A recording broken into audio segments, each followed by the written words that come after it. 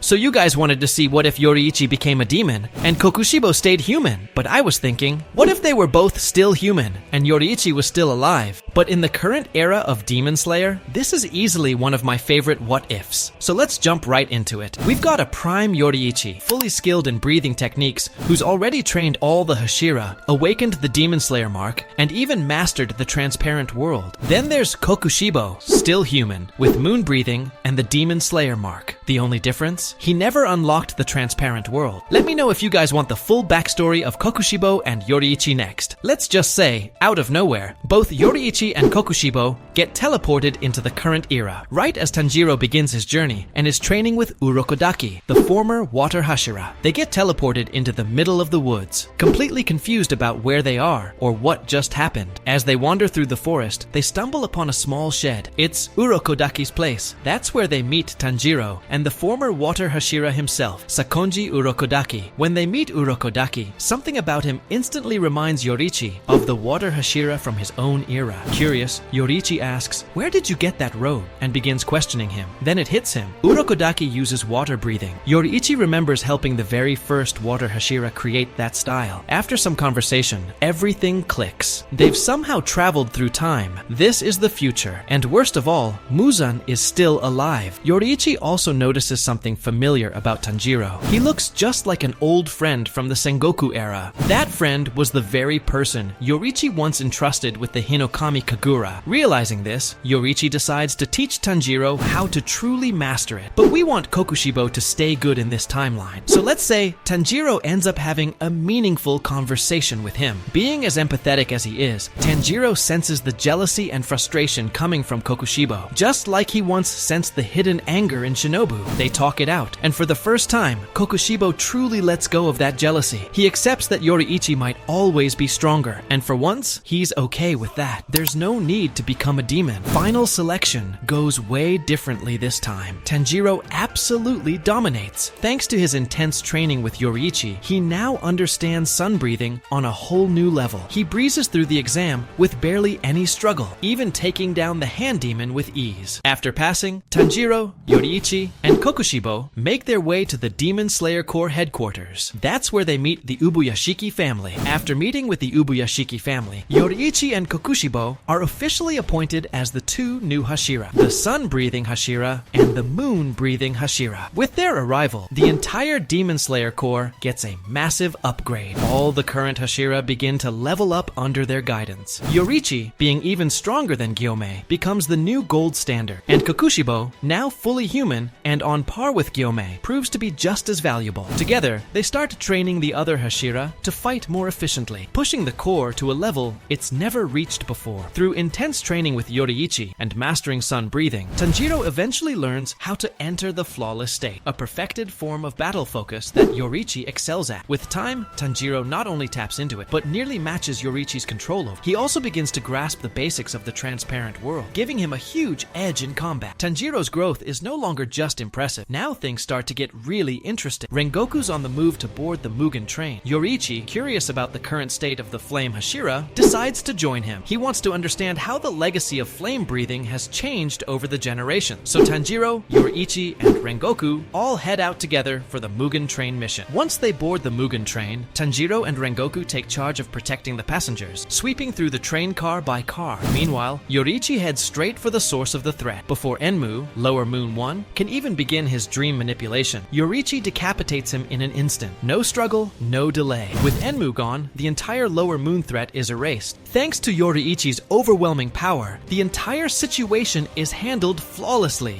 Enmu is eliminated before causing any damage, so the train never derails, and no one gets hurt. Not a single passenger. With the threat neutralized so quickly, Akaza never even shows up. The tragedy that once defined the Mugen Train arc is completely avoided. This time, everyone makes it home. Now that all the Hashira are still alive, now we're in the Entertainment District arc. Who's going with Tengen? We're always going to include the Tanjiro trio, Inosuke and Zenitsu. And let's put Yoriichi into the mix. So we've got Yoriichi, Tengen, Zenitsu, and Tanjiro. Now, instead of them dressing up as girls, they instantly know where the demon is. Tengen brings them to the houses, and Yoriichi senses the demon's presence right away. Without hesitation, Yoriichi flies to one of the houses and quickly cuts off Daki's head, and then turns his attention to Gyutaro. Gyutaro, knowing he can't beat Yoriichi, takes Daki and slips into the night, trying to escape. He barely manages to get away. At this point, Gyutaro only cares about surviving and protecting his sister, and the way he gets away is by slicing through buildings and injuring a bunch of civilians, forcing Yoriichi to stop and protect them. Now that the Entertainment District arc is over, they return to the Demon Slayer core. Yoriichi is a bit upset with himself for letting Upper Moon 6 escape, but part of him knows he did the right thing by protecting the civilians. Tengen, on the other hand, is mad at himself for not being fast enough to keep up with Yoriichi or Upper Moon 6. He wishes he was quicker, so he could have helped Yoriichi in the fight. Now, we move on to the Swordsmith Village arc, where we meet Muichiro and Mitsuri. In this timeline, Tanjiro doesn't go to the Swordsmith Village because he never chipped or broke his sword. Instead, Kokushibbo goes in his place, not just to help, but because he wants to meet Muichiro, a distant relative of his own bloodline. Kokushibbo helps Muichiro train in the village while Muichiro waits for his new sword. They talk about their shared bloodline, and during that time, Kokushibbo reflects deeply. He admits he wishes he could go back in time to make things right with his family, to not abandon them just to become stronger than Yoriichi. He now realizes that chasing power out of jealousy was pointless, and that he should have been proud to have a brother like Yoriichi. Upper Moon 4 and Upper Moon 5 arrive at the village. Kokushibbo notices them immediately and slices off Upper Moon 4's head before he can do anything. However, Upper Moon 4 splits into his emotion clones like usual. Muichiro never gets blasted away in this timeline, so he stays and fights alongside Kokushibbo against the clones. Mitsuri rushes back to the village and takes on Upper Moon 5. She teams up with Genya for the fight, and this one turns out to be a tough battle for both of them. Then we cut back to Kokushibbo and Muichiro fighting Upper Moon 4, with Muichiro being one of the strongest Hashira, and Kokushibbo being as strong as Gyomei. They managed to finish the fight much faster than in the original timeline. They both come out with some serious wounds, but nothing fatal, and the battle ends way earlier than it originally did. Then, we switch back to Mitsuri and Genya, fighting Upper Moon 5. Mitsuri gets trapped in one of those water prism bubbles, and Genya is doing his best to break her out while holding off Upper Moon 5. Just in time, Kokushibbo and Muichiro arrive and team up with them. Together, they manage to defeat Upper Moon 5. Now, after the Swordsmith Village arc and the defeat of most of the Upper Moons, the village doesn't suffer much damage, so they decide to keep it mostly the same. However, they still move operations to a new location just to be safe. The Hashira training arc never happens in this timeline, since they already know about the Demon Slayer mark, the transparent world, and everything else they would have trained for. After the defeat of the 2 Upper Moon demons in the Swordsmith Village arc, Ubuyashiki puts his plan into motion, teleporting everyone into the Infinity Castle. And just like that, we enter the Infinity Castle arc. Now with Yoriichi, Kokushibbo, and an even stronger Tanjiro fully mastered in sun breathing, plus all the extra help, they start wiping out the Infinity Castle. For this timeline, Yoriichi and Kokushibbo will face off against a brand new Upper Moon one, created to replace Kokushibbo from the original timeline. You guys can name him whatever you want. For now, I'll just call him Upper Moon 1. Yoriichi and Kokushibbo make easy work of the new Upper Moon 1. Yoriichi is basically a cheat code in the Demon Slayer universe. He can wipe out almost anyone. The only one who might actually stand a chance against him is Demon King Tanjiro. After their fight with Upper Moon 1, the group gets split up as the castle shifts. Kokushibbo ends up facing Doma alongside Shinobu, while Yoriichi goes up against Upper Moon 6. Tanjiro, Giyu, and let's say Gyomei team up to face Upper Moon 3, Akaza. Now let's start with Upper Moon 2, because this is probably the longest fight in the arc. Kokushibbo and Shinobu begin fighting Doma, and by this point, Kokushibbo already knows about her plan. He can sense it, but he doesn't allow her to sacrifice herself. Kokushibbo puts up a serious fight and gives Doma a hard time, but he still isn't powerful enough to finish him off alone. Then suddenly, someone crashes through the wall. It's Sanemi, the Wind Hashira. Now that Sanemi has joined the fight against Doma, Upper Moon 2, their chances increase drastically. Shinobu no longer thinks about her original plan from the main timeline. This time, she believes she can take him down with pure strength and revenge alone. With Kokushibbo, Shinobu, and Sanemi all attacking together, Doma is completely overwhelmed. He can't keep up with 3 Hashira at once, and they end up killing him far more easily than in the original timeline. If you guys are wondering where the other Hashira are, like Rengoku and Obanai, they're off fighting lower moon demons, trying to track down any upper moons, but the Infinity Castle won't allow it, since most of the upper moons are already engaged in battle with other demon slayers. And now we shift back to Upper Moon 3, Akaza, facing off against Tanjiro, Giyu, and Gyomei. In this timeline, Giyu doesn't end up seriously injured during the fight with Akaza. With Gyomei by his side, the fight is much more balanced. The final blow still comes from Tanjiro, who enters the selfless state, a state where he completely erases his killing intent, making it impossible impossible for Akaza to sense his attacks. That's how Akaza is finally defeated. Now we move on to the fight between Yoriichi and Upper Moon 6. Upper Moon 6 gets completely demolished by Yoriichi. He's just way too strong for anyone in the verse to handle. The Hashira help Yushiro take control of the Infinity Castle, just like in the original timeline. Now we get Zenitsu versus Kaigaku, and it plays out just like it did in the original series. Now we move on to Muzan. At first, he wasn't paying attention, too focused on trying to dissolve the poison he'd been injected with. Most of the Hashira had already surrounded him by the time he realized Yoriichi was in Tanjiro's era. In a panic, Muzan kills the demon controlling the Infinity Castle, causing all the demon slayers to be transported out. But now they all regroup to face Muzan together. Muzan's shocked, thinking to himself, how is Yoriichi here? I saw you 500 years ago. How are you still alive? Are you a demon? Muzan tries to split into 1,500 pieces like he did before, but this time it doesn't work. He's weakened by the drugs, and with Yoriichi, Kokushibbo, the rest of the Hashira, and Tanjiro all attacking together, they finally destroy Muzan for good. Thanks to Tamayo's drug keeping, Muzan weakened and preventing him from splitting apart, they're able to defeat him with no one dying and fewer people needing to awaken the Demon Slayer mark. Since barely any Hashira needed to awaken the Demon Slayer mark, they all survive, leading to way more happy ending. This is personally one of my favorite what-ifs, because it really shows what could have been. Shinobu and Giyu finally get to be together and live a peaceful life, something that felt impossible in the original timeline. It always felt tragic how they never truly got to talk. Then we have Obanai and Mitsuri's love story, which finally plays out fully. They become a happy couple and live the peaceful life they always deserve. Muichiro also learns more about his ancestors, and without the burden of the Demon Slayer mark, he's able to live a full life. Since he was the last of his bloodline, this time it doesn't end with him. His family line continues on, and he finally gets the piece that was stolen from him in the original timeline. What if Nezuko was an Upper Moon demon? Take on this video right here, and make sure you leave a like and subscribe.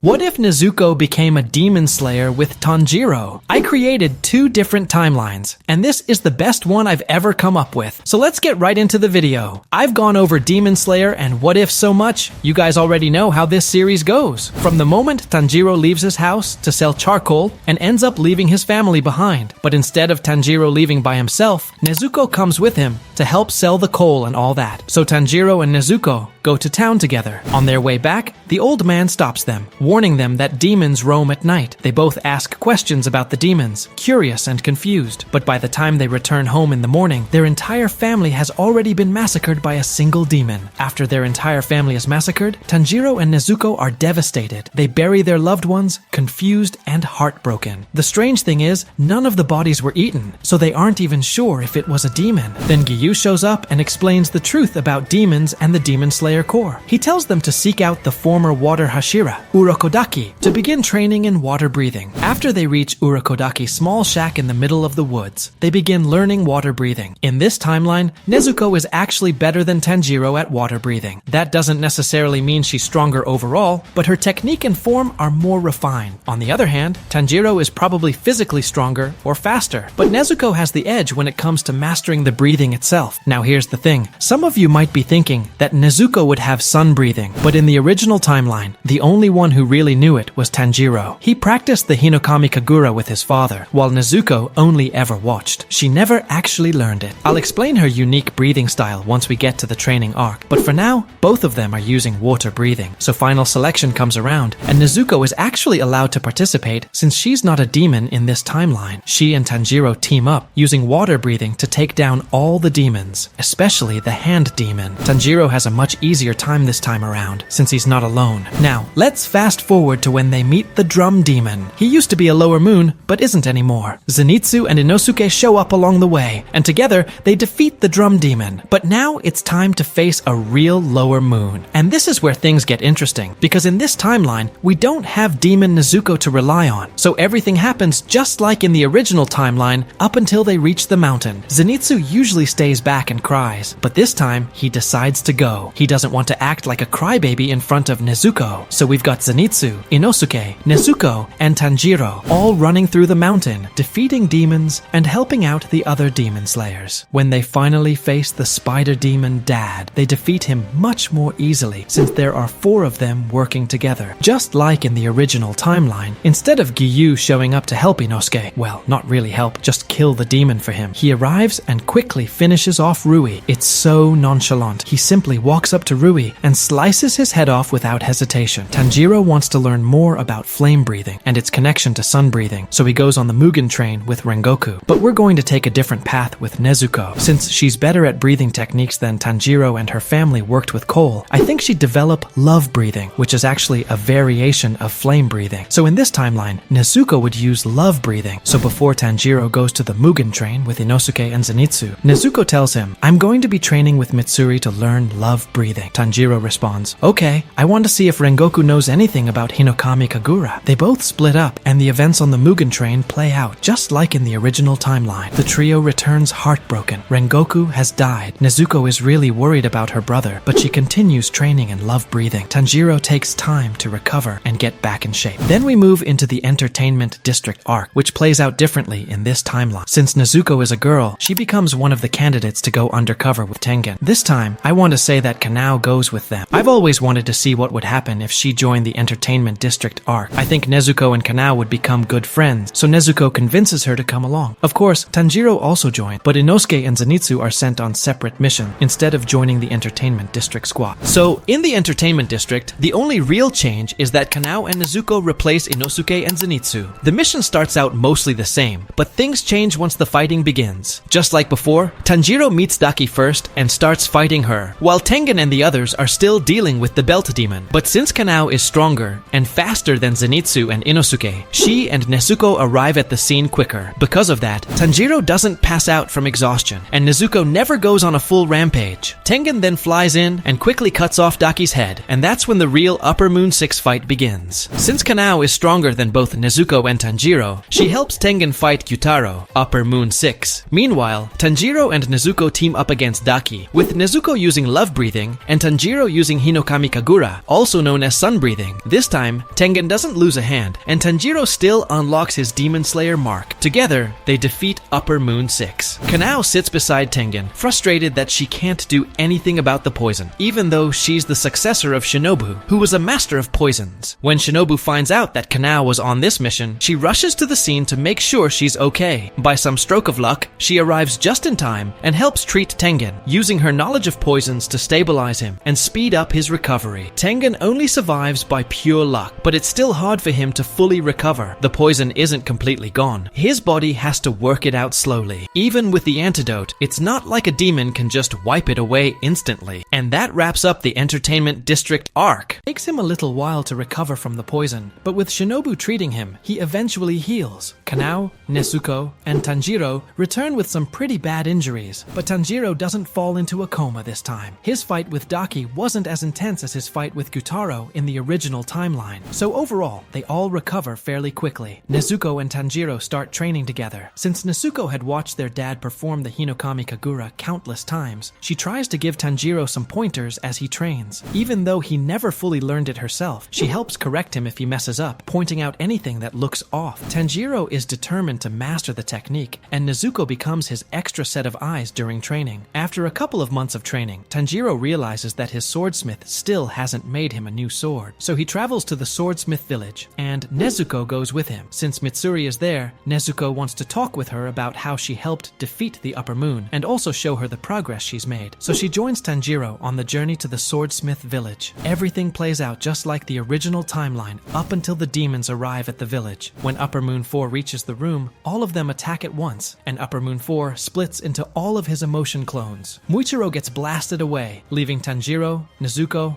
and Genya to face the emotion demons on their own. While Muichiro goes to fight Upper Moon 5, Mitsuri eventually returns. Everything plays out mostly like the original timeline, except for one key difference. Tanjiro never gets the red blade, since Nezuko doesn't light it on fire like before. They all end up defeating their demons, just like in the original timeline. But this time, since Nezuko is not a demon, she doesn't conquer the sun. So that wraps up the Swordsmith Village arc. Now we move into what would have been the Hashira training arc, but in this timeline, it never happens. There's no real plan for it, since Muzan had no serious interest in the Demon Slayers at first. But once he realizes that Upper Moons 4, 5, and 6 are gone, he snaps. Furious, he says, "I'm done with these pesky Demon Slayers," and teleports all of them into the Infinity Castle. But this time, Tengen is with them. And now, we've got human Nezuko in the mix. So, let's get into it. So let's get the side battles out of the way. We've got Zenitsu versus Kaigaku, and then Mitsuri, Obanai, and Yushiro teaming up to fight the Biwa woman. Now, we're going to mix things up a bit. We've got Tanjiro and Nezuko teaming up to face Upper Moon 3, Akaza.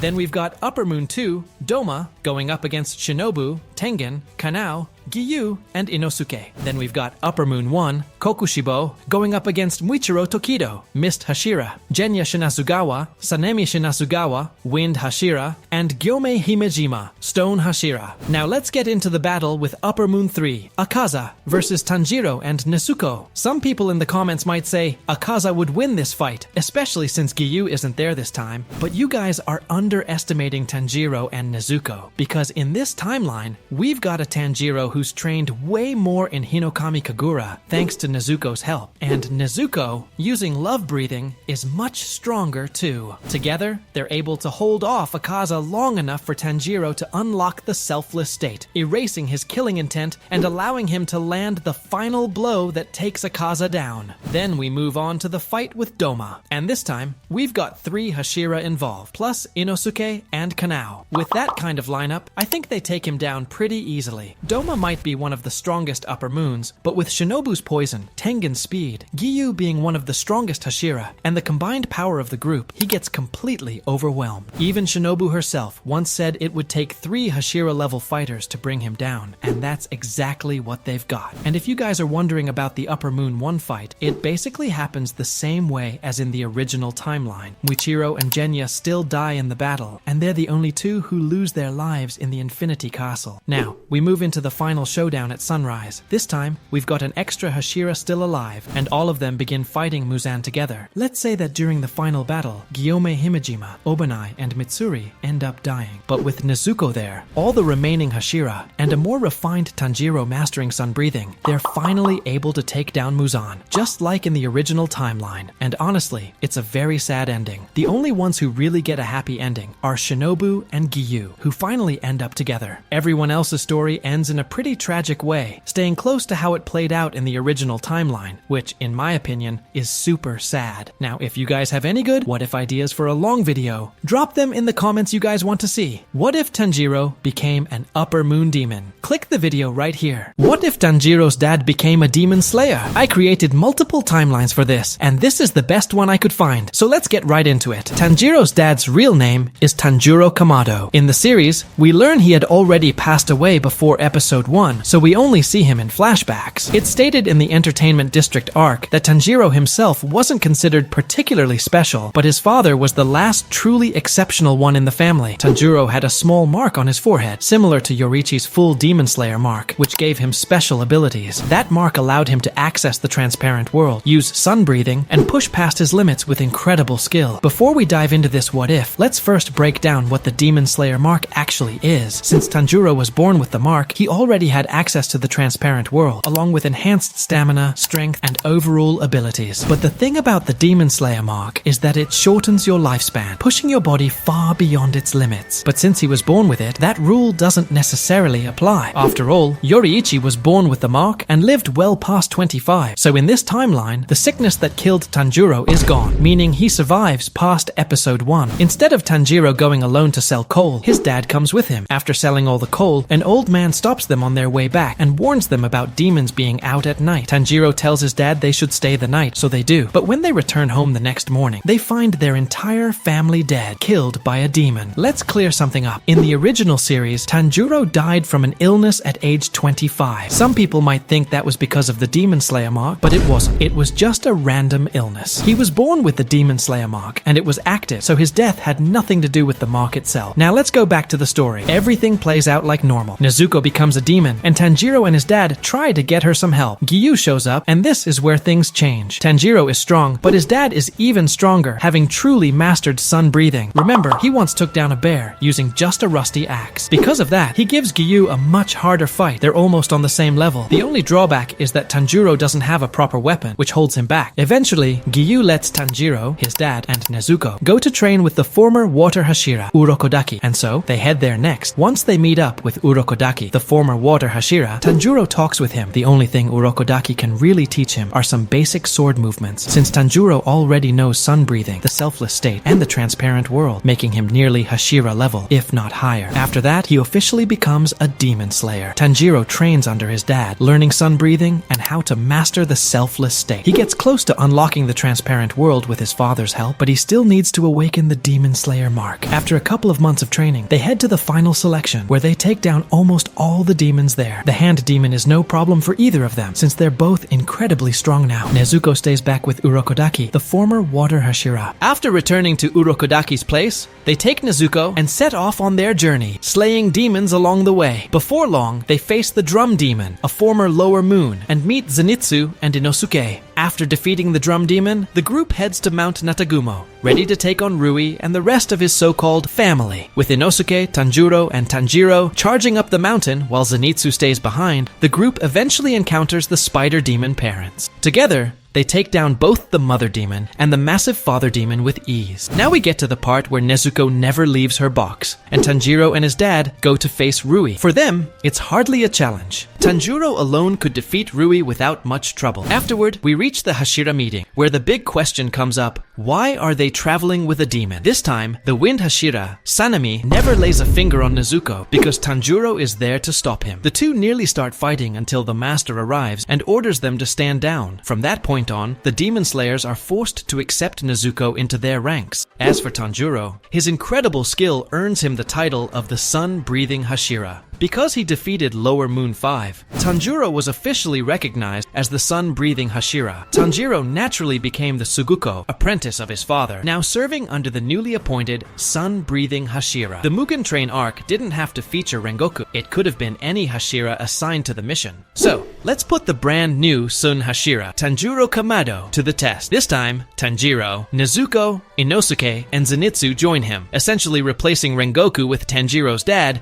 in this version of the story. So, they all board the Mugen Train, and the events play out much like they did with Rengoku. Everyone falls asleep under Enmu's spell, then wakes up to fight. When the train transforms, Tanjiro's dad, Zenitsu, and Nezuko work together to protect the passengers, keeping the train safe from the demon's attacks. Meanwhile, Tanjiro and Inosuke head to the front of the train to face Lower Moon 1. With Tanjiro now far more skilled in sun breathing and overall combat, they manage to defeat him with relative ease. Now we get to the fight with Upper Moon 3, Akaza. This battle is much closer than in the original series, since Tanjiro is far stronger than Rengoku. This time, Tanjiro doesn't get stabbed, so he's able to assist his dad in trying to take Akaza down. By the time the sun begins to rise, Akaza's head is sliced off by Tanjiro. Believing him to be dead, Tanjiro and his father turn their backs, only for Akaza to reattach his head and flee into the forest to escape the sunlight. When they return from the Mugen Train, there's both good news and bad news. The good news, they managed to defeat Lower Moon 1. The bad news, they failed to kill Upper Moon 3, Akaza. Tanjiro explained that Akaza regenerated his head, something he suspected might be unique to Upper Moons. But ultimately, Akaza only ran off because the sunlight was about to hit him. Now we've got the Entertainment District arc, but this time, Tanjiro's dad is out of the picture. The key difference is that Tanjiro is now much stronger, having mastered sun breathing, nearly mastered the transparent world, and fully unlocked the selfless state. Everything plays out mostly the same, except when Tanjiro first faces Daki, he actually manages to cut off her head, causing Gyutaro to appear earlier. Tengen and the others arrive quickly, and the fight against Upper Moon 6 begins. This time, Tengen doesn't lose his arm. In the heat of the battle, Tanjiro unlocks his Demon Slayer mark, and in that intense moment, Tengen unlocks his own mark as well. After the fight, Nezuko heals Tengen, and they head off. From here, events follow the original timeline. Tanjiro ends up in a coma for 3 months, and then we move into the Swordsmith Village arc. In this version, the arc plays out almost exactly the same as in the original series, except Tanjiro is much stronger stronger, so the battles are easier for him. Overall, the Swordsmith Village arc doesn't change much in this timeline. And now, since Nezuko has gained immunity to sunlight, they return, and this time, we get a Hashira training arc. Most of the Hashira already know about the Demon Slayer mark, so training goes smoothly. The key difference is that now we have the Sun Hashira, Tanjiro's dad, stepping in. It plays out almost exactly the same as before, but with the added intensity of training under a Sun Hashira. Meanwhile, Muzan still forms his plan to capture Nezuko. Kaguya is killed, and the Demon Slayers are all transported into the Infinity Castle, starting the Infinity Castle arc. So for the Upper Moon, one fight in this timeline will have Tanjiro Kamado, Sun Hashira, teaming up with Gyomei Himejima, Stone Hashira, Muichiro Tokito, Mist Hashira, Sanemi Shinazugawa, Wind Hashira, and Genya Shinazugawa. For the Upper Moon 2 Doma fight in this timeline, the team would be Shinobu Kocho, Insect Hashira, Kanao, Inosuke, and Tengen Uzui Sound Hashira. That squad has both speed and poison on their side, plus some serious unpredictability with Inosuke and Kanao working together. For Upper Moon 3 Akaza, it stays the same. Tanjiro Kamado and Giyu Tomioka versus Akaza. Now, we get to the fight with Upper Moon 3 Akaza. This one basically ends the same way. Tanjiro uses the selfless state to kill Akaza. Now let's get into the Upper Moon 2 fight. In the Upper Moon 2 fight with Doma, Tengen is there, so Shinobu doesn't die. Together with 2 Hashira, Kanao, and Inosuke, they overwhelm him. Eventually, they manage to get the job done, killing Doma, and this time, no one has to die in the process. Now we get to one of my favorite fights in this video, Kokushibbo, Upper Moon 1 versus all the Hashira and Genya. But this time, this fight goes a lot easier now that Tanjiro's dad is in the mix, with Gyomei, Sanemi, and Muichiro helping out, and Tanjiro's dad being almost on Yoriichi's level. They're able to defeat Kokushibbo without too much trouble. Now, for the side battles, Zenitsu versus Kaigaku doesn't last long, ending quickly in Zenitsu's victory. Nakime faces off against Mitsuri, Obanai, and Yushiro, but before the fight can truly finish, Muzan kills Nakime himself. With her gone, everyone is teleported out of the Infinity Castle, marking the start of the Sunrise Countdown arc. Muzan gets taken down much faster this time, thanks to Tanjiro and Tanjiro both fully mastering sun breathing. With their combined power, along with the other Hashira, nobody dies in this battle. Shinobu is still alive, and even Obanai survive. All of this is because of Tanjiro present. In the end, Tanjiro doesn't turn into a demon, and Muzan is finally defeated once and for all. Mitsuri and Obanai get to live long, happy lives together, finally able to be a couple without the looming threat of demons. Shinobu also survives in this timeline, and she and Giyu eventually become a couple as well, living out their days in peace. Now, if you guys want to see what if Nezuko became a demon slayer with Tanjiro, full timeline.